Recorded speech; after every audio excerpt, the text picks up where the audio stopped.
Faisalabad est le hub textile du Pakistan. La troisième plus grande ville du pays compte 328 entreprises dans ce secteur. Elle était autrefois surnommée le Petit Manchester. Les vêtements des plus grandes marques européennes et américaines sont produits ici. Plusieurs usines sont logées au cœur même des zones résidentielles. C'est le cas de l'entreprise Jubilee. Elle produit des tissus imprimés vendus en gros sur le marché local. Voici les tissus bruts que nous achetons sur le marché. Nous vérifions d'abord la qualité, nous vérifions qu'il n'y a pas de défaut sur les vêtements ou de fils qui dépassent. Les employés travaillent sur ces vieilles machines textiles sans aucune protection.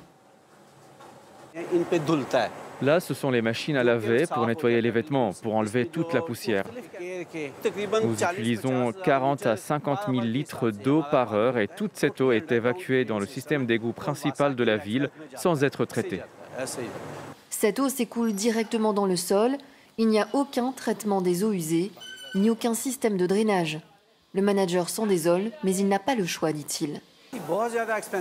Produire en respectant l'environnement est très coûteux. Vous ne pouvez pas vous lancer sans que le gouvernement coopère avec vous et ici, il ne le fait pas. Donc si vous décidez de le faire quand même, vous devez vous autofinancer.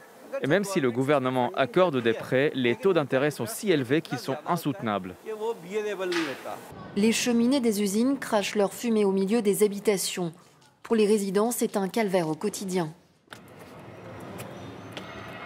Vous voyez, ces usines sont juste à côté de nos maisons. Elles dégagent cette fumée noire jour et nuit. Vous voyez ici, les cendres des usines se déposent partout. Ces cendres provoquent des maladies respiratoires, de la toux, des maux de gorge et des complications graves chez les enfants qui vivent dans le voisinage. Samuel Khan a récemment développé de l'asthme et s'inquiète pour ses enfants car les usines qui fonctionnent au charbon polluent l'air, mais pas seulement. Cette eau n'est pas potable. Elle sent très mauvais. Nous ne pouvons même pas prendre de douche avec. Nous utilisons cette eau-là pour boire et nous brosser les dents. L'eau du robinet, nous ne pouvons l'utiliser que pour laver le linge ou faire le ménage.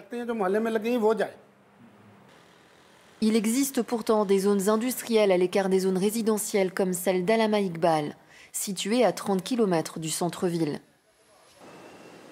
Le groupe Sadakat a son usine ici. Il est connu depuis 50 ans pour son linge de maison de qualité, vendu sur le marché local et international.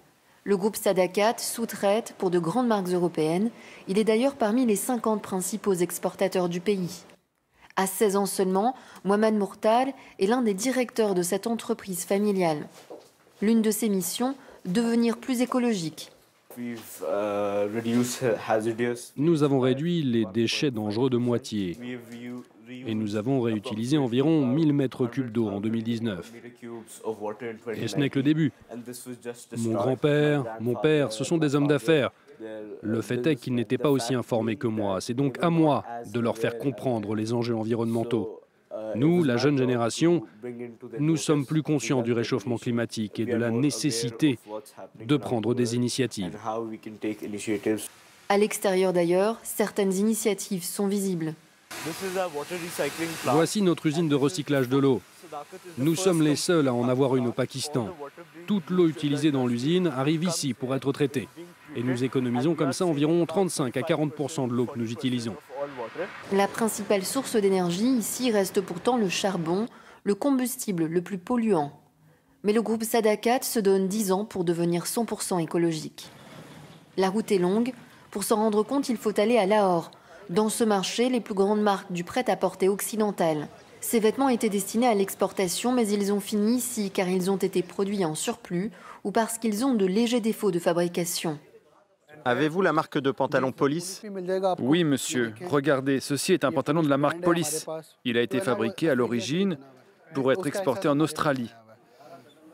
Il est de très bonne qualité et stretch.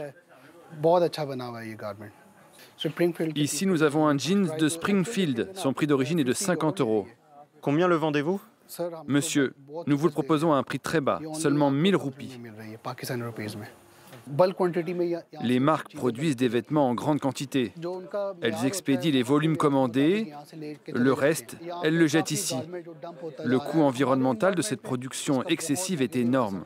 Le problème est qu'il n'y a pas de loi au Pakistan pour empêcher cela. Ils en profitent.